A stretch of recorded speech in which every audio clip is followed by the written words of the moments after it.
We're carrying on our series looking at the life of Elijah, and today we've got quite a large chunk of Bible to read, so I've asked June to come and read that for us, because she just talks really nice. So June, if you could read this, thank you.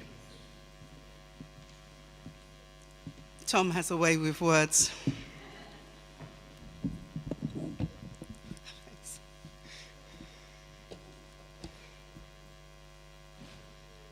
So the reading is taken from 1 Kings 18, verses 17 to 40.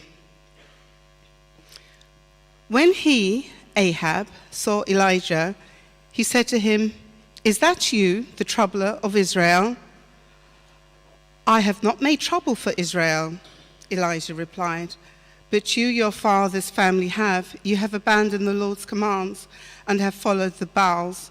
Now summon the people from all over Israel to meet me on Mount Carmel, and bring the 450 prophets of Baal and the 400 prophets of Asherah who eat at Jezebel's table."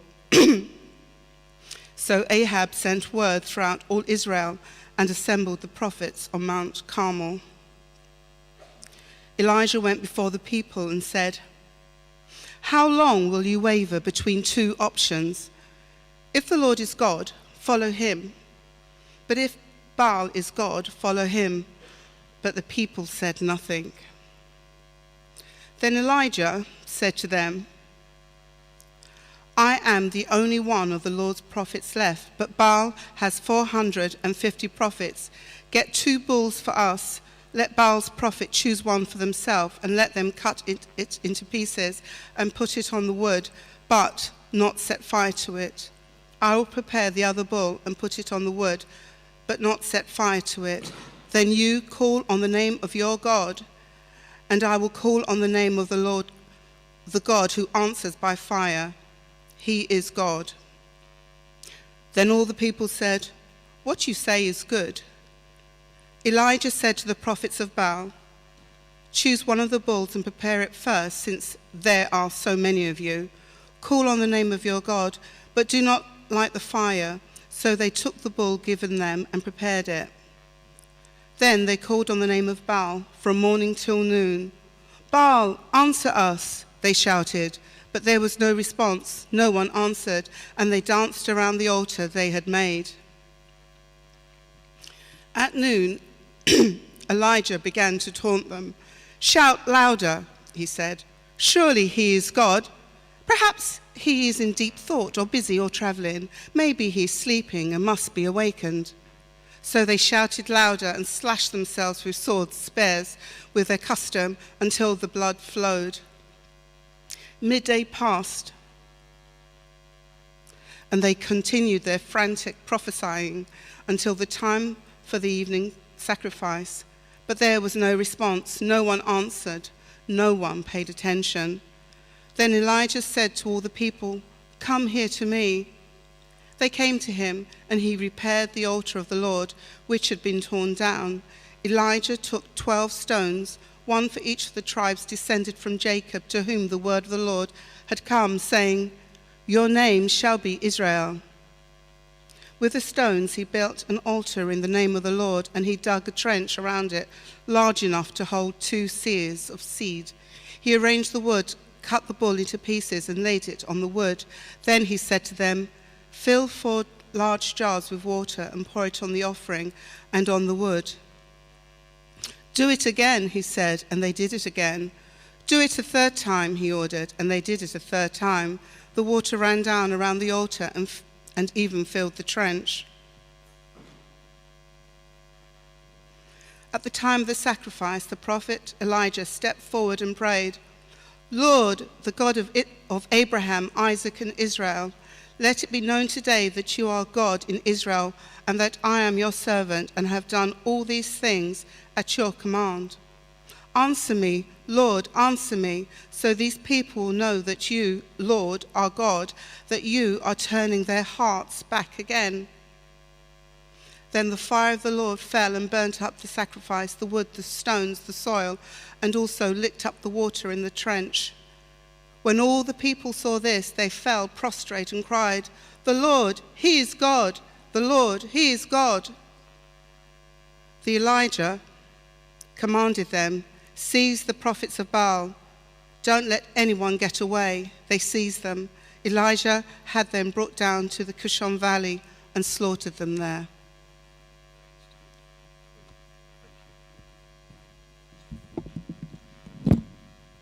Thanks, June.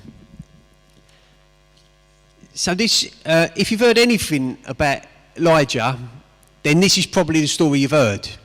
It is a fantastic story where he fronts out the false god and wins. And this is a story quite well known. I've got a friend of mine, Paul, who is part of a church in South East London, in Bermondsey, and he had this Jehovah's Witness come into his door, this group of Jehovah's Witnesses come into his door, and they kept sort of pummeling him with all these questions and all these verses, and you know what they're like, they've got their little magazine, and they've got that little sort of rigor mortis grin on their faces, and they've got their little underlined bits and highlighted, and the way they talk about the verses, and they try and get it over to you, and in the end he's going, listen, we can bat these verses to and fro. He says, have you heard about Elijah and the prophets of Baal? And they says, yes, of course. He goes, well, let's pray. You go first.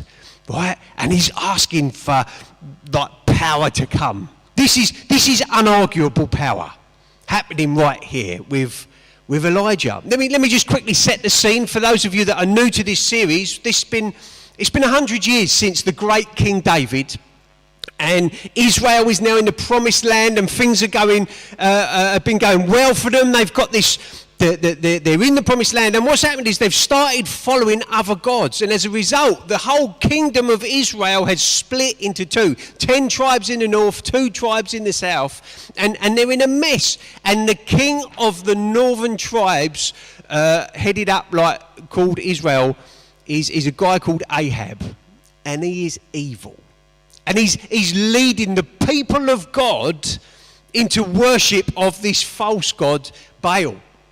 And then Elijah has come. He's a man for the season, and he's come to the people, and he said, right, listen, it's not going to rain until I say so. And then God tells him to go and disappear. He says, go hide yourself, God says to Elijah. And now he says to Elijah, now go show yourself. 3.5 years has passed. There's been no rain. They're desperate for water, and now it's this confrontation. What I'm going to look at today is 3 aspects. Okay, I'm going to look at the unfair, I'm going to look at the uncertain, and I'm going to look at the unworthy. So what you've got here is Elijah, a lone man that offers out 450 prophets of Baal. Now that is an unfair fight. 450 to 1. But let me just tell you, it gets worse. But I was at a boxing club when I was training a couple of years ago now, when we were paired up doing these exercises, and I was paired up with a man who was 22 stone. Okay, and we were doing these exercises. Thankfully, I didn't have to fight him, but I was doing these exercises with him. One of the things that he got us to do was, like, you had to go like this, and then you'd have to leapfrog over the person, and then crawl through the legs. For me, that was pretty fine, okay? Jumping over him, I could leap over him, okay, and I could virtually walk through his legs, to be honest with you. But then when he had to come over me, and I'm standing like this, he just kind of run at me, and I kind of crumpled. I was like one of his legs, and he was like, it didn't work well. It was unfair. He had an unfair advantage, right? Elijah, he says, right, I want everybody up on Mount Carmel. We're going to sort this once and for all. So he says, right, I want your 450 prophets of Baal. He says, also, I want the 400 prophets that the evil Queen Jezebel has eaten at her table. I want them up there. Then I want all the people of Israel up there to watch what happens. So you can imagine this scene. You've got this like skinny Elijah we know he wears like a hair shirt and his packed lunch is locust sandwiches. This guy is there on his own. He's a lone voice. And then you've got the prophets of Baal. You can imagine them all in their finery and their garbs. And then you've got these 400 prophets of Asherah that eat at Jezebel's table, it says. So you can imagine in a time of drought, they're pretty portly, pretty well fed. So you've got 850 to 1, right? Also, it's on Mount Carmel. This is the home of Baal worship. This is where they went to bring their sacrifices to Baal. He's on home territory here. And not only that, Baal is known as the god of storms, right? He's this fertility god that brings storms. So he's the one that you pray to and sacrifice to bring the rain and the storms so that the land produces crops. You see these like little statues, like archaeologists have found these little statues of him and little figurines, and he's always he's standing there with like a lightning bolt in his hand. So when he comes and says, right, this is the thing we'll do, we'll have this kind of signs by fire. You could expect that it's easy for Baal to come and just chuck a thunderbolt down and then ignite this altar. He's absolutely with his back to the wall, Elijah. He's a lone man in a whole nation, and it is totally an unfair fight. Now, I don't know about you, but if you found yourself in an unfair situation where you feel like you're the only one that's representing Jesus in your class, or the only one that's representing Jesus in your family or on your site, or you're the only school mum that represents Jesus, and you feel on your own, it's unfair. It's completely unfair. And also, Elijah challenges the uncertainty. The uncertainty, the wavering. He's saying, how long will you waver between two opinions? Why are you trying to serve God and serve Baal? Let me read a verse from Deuteronomy 6. This was written by Moses. Let me just contextualize this verse. This was written by Moses in the desert after Moses had led the people of Israel out of Egypt.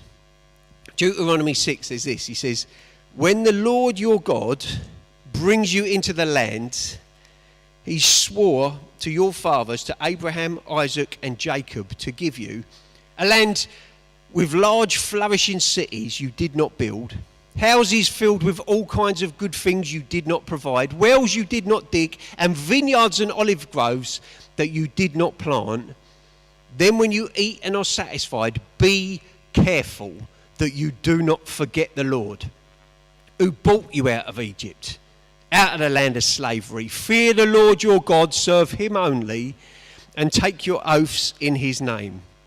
Do not follow other gods, the gods of the people around you. And just think of the context that Moses is writing that into. The people of God that have been miraculously rescued from slavery in Egypt. There's about 1 million people walking around the desert, and daily God provides food, bread from heaven, for this nation.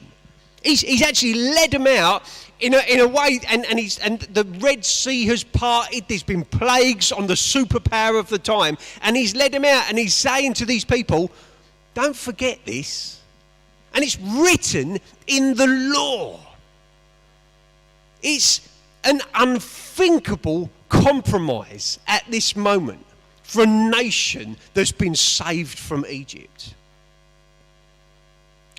And you look in this generation that we today live in, some of the things that are tolerated, some of the things that are promoted would be unthinkable even 2 generations ago.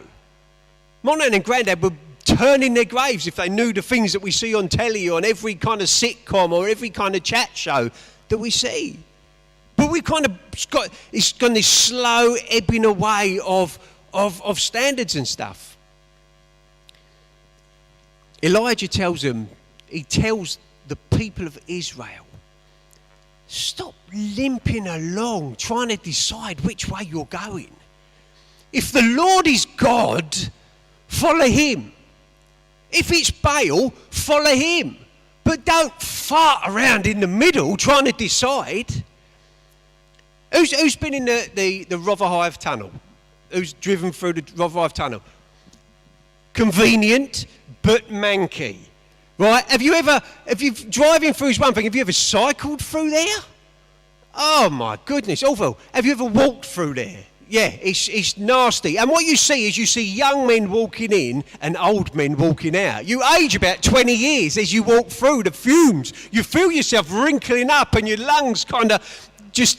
It's a horrible place to be stuck in the middle of. But enough useful for getting from South London to North London. You cannot stay in a place of decision.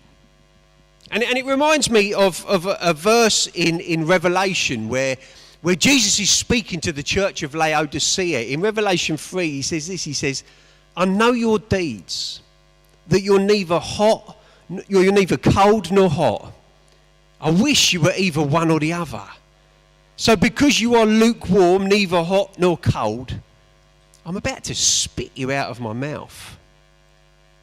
And when I first read that, I struggled with that. You sort of say, like, be hot or be cold. Surely you don't, God, want people to be cold. Surely warm is better than cold, isn't it? Warm is near hot, isn't it? But listen, the truth of it is, if you are running, even if you're running in the wrong direction, you will get quicker to the point when you realise you are empty. And you need God, and you will come back. If you're stuck in the middle, you'll always be wrong. You'll always miss it. Commit. Commit. Even if you don't believe this stuff, then run away from it as fast as you can. But if it's true, if the Lord is God, follow him. With everything that you've got. Don't hold back. Don't compromise. Don't have one toe in here and one toe in the other. You'll end up wrinkly like the man walking through the Rotherhithe Tunnel. God wants us to be committed. He says, be hot or cold. I'll spit you out. It's unfair. It's uncertain. But it's also, we look at the unworthy of this situation. We see that this Baal that the people of Israel are now following is unworthy of their attention and affection. He's proved that surely for 3.5 years of sacrifices and praying, saying, where's the rain, O rain God? And he's not been able to do it.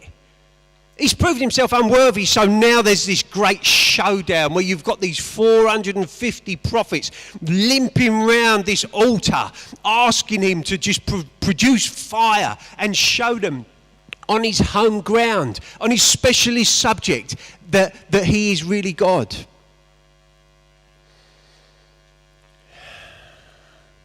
And like June read out, actually, Elijah starts to mock them. He starts to take the mickey out of these prophets, and it comes out better in the New Living Translation. Let me read this. He says, about noontime, Elijah began mocking them. You'll have to shout louder, he scoffed, for surely he's a god. Perhaps he's daydreaming, or he's relieving himself. Or maybe he's away on a trip, or he's asleep, and he needs to be wakened. And he's mocking them, and what he's doing is he's saying, listen, your God, who you're shouting to, who you are picturing in your mind, who you are devoting yourself to, he's basically just a man that's just slightly bit bigger than you. You are worshipping, you are following a man-sized God. He has man-sized limitations. He has man-sized power. You're following the wrong God. He is not worthy. And we see that they get louder and louder, and they start getting more and more animated, and they start shouting, and then they start cutting themselves with knives and spears and blood's flowing. You notice when people get nearer and nearer to God, actually, they sometimes get louder and louder in their opposition.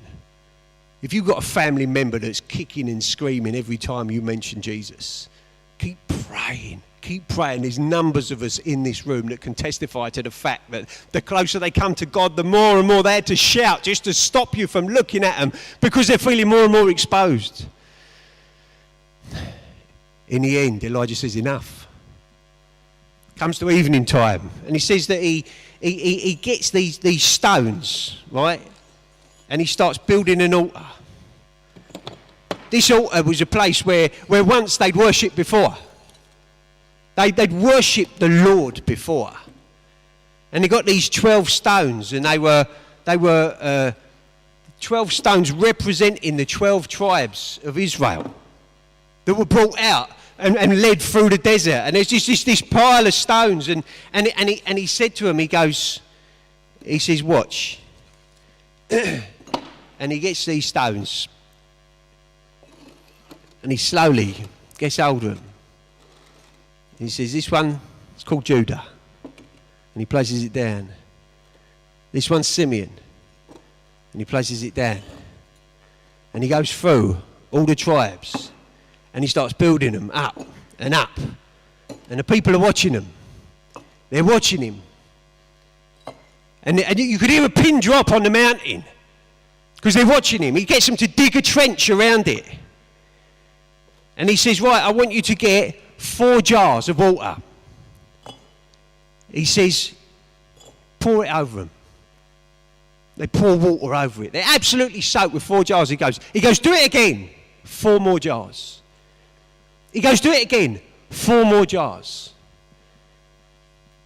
And then he does this. He puts not just 10 stones, but he puts 12 stones. This is a divided, broken kingdom. They've got their differences. They shouldn't be worshipping like that. They've had their arguments over history. But he puts 12 stones down.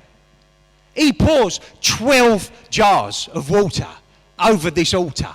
And it wasn't just to show that there's no magic. He was showing that there's a jar of water for every single tribe. Not just you 10 tribes that are represented here, but all of Israel. The promises of God are far bigger than your petty preferences or religious kind of ideas.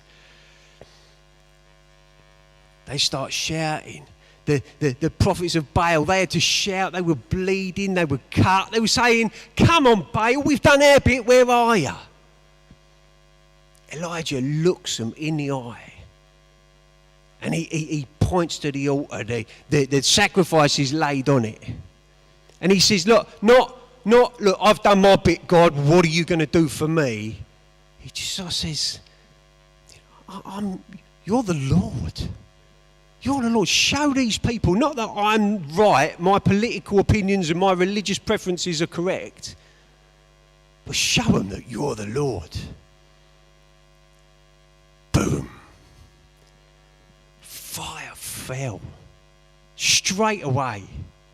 No messing around, cutting themselves, no extra sacrifices and stuff. It's the Lord. God hears. And he gets involved. And I kind of want to finish with this. When we think of this kind of unfair fight that has taken place, we see that, when Elijah is confronting these prophets of Baal, he's saying he's not worthy to be worshipped. And he mocks them. He mocks these prophets and what they're believing. Hundreds of years later, there's another altar. And the wood is arranged, and a man is nailed to it. And he is mocked. He's the one that's mocked. The man on the altar is the one that takes the abuse. We see that these prophets, they run around this fake altar and they start cutting themselves till blood flowed. They had the right idea, but it's the wrong blood. Their blood means nothing. Their blood is trying to twist their God's arm up his back so he will do what they say. The blood of Jesus flows down freely. And it is completely an unfair fight. Because God, at his very weakest, when he's been beaten to a pulp, when he's been nailed to a cross, when he's been detached from this piece of wood and this crumpled body is laid in a rock tomb, it's the weakest thing you can ever imagine. And in that moment, death, hell, sin, shame, all the enemies of everything that stands up against God is defeated in a moment. At Jesus' weakest point, he is far more powerful than all the hordes of hell, every idol worshipping, every prophet that comes and says this way is best. You feel you're standing alone sometimes at work. You feel you're the only one in your family. You feel like you're the only one that can stand. It's an unfair fight. Of course it's unfair because you have the Almighty God on your side. Stop picking on them. Just be gentle and tell them about our wonderful Jesus who is almighty, all-powerful, conquers graves and sin and death. There's none like him. There's none like our God. There really ain't. He don't care about your religious preferences. Don't tell him, I've done my bit, what are you going to do for me? Bow the knee and serve him. If the Lord is God, serve him. Stop wavering between two opinions. Stop feeding your mind on TikTok or Facebook or social media or newspapers. And then coming to church on Sunday and singing the same songs as everyone else. Listen, balance it out with the truth of God. His eternal truth never changes. We've got a world that in a couple of generations' time will be doing stuff that we will be shocked ourselves at now. We live in this world that is running headlong away from Jesus and completely confused. Listen, the altar of God stands. His word is forever true. You can trust him. You can let go of your old life and start again. We're going to take communion in a minute. I'm going to pass over to Fraser who's going to administrate that. But I just want to give opportunity as we take communion, as we remember that Jesus' blood was shed so that ours don't have to be. His body was literally broken so that we don't have to suffer the pain and the punishment before a holy God. He took it. He took the wrath. He took the mocking. He took the shame and the guilt so that we go free. And we're trying to do it as socially distanced and as carefully as possible, but it's as relevant as ever. The bread and the wine is an opportunity for us to commit ourselves afresh to our great King. And say you're the master. You're the Lord. You're the King. We're following you. And I want to say this as well, quite serious. It's not for everyone. It's not for everyone in this room. That bread and wine, it's appropriate that some people do not take it. Okay? Don't just do it because the people you are with are taking it. This is between you and God. Listen, if the Lord is God, if the Lord is your God, then follow him. And it's an opportunity. When you take that bread, you remember afresh that he died for you. When you drink that cup, you remember that his blood was shed so that yours never, ever has to be to win God's favour. The debt is paid. It's done. Your sentence has been served. The punishment, absolutely sorted. We get to go free. As we take the bread and wine, it's opportunity for us. And it might be for you, it's the first time today. You just sort of say, I want to stop wavering between two opinions. I want to stop living in the Rotherhithe tunnel. I want to come to the promised land of East London. It's an opportunity for us today to say, Lord, I'm yours. What you say is more important than what I say. What you think is more important than what I think. Your opinions are more important than my opinions. And I'll bow the knee afresh. I'm going to pray. Amen. Amen. Jesus, I thank you so much that, Lord, you get hold of man's lives and change them forever. Lord, I thank you. We ain't got to win anything anymore. We ain't got to earn anything. Jesus, you have done it all. At your weakest, you are so much stronger than all the powers of hell raged against us, Lord. And today we just want to afresh for some of us and for the first time for others say, Jesus, thank you for your broken body and your shed blood. Thank you for winning on my behalf. We love you, Jesus. We honour you, Jesus. We want to follow you. One foot in front of the other, one day at a time. Amen. Fraser.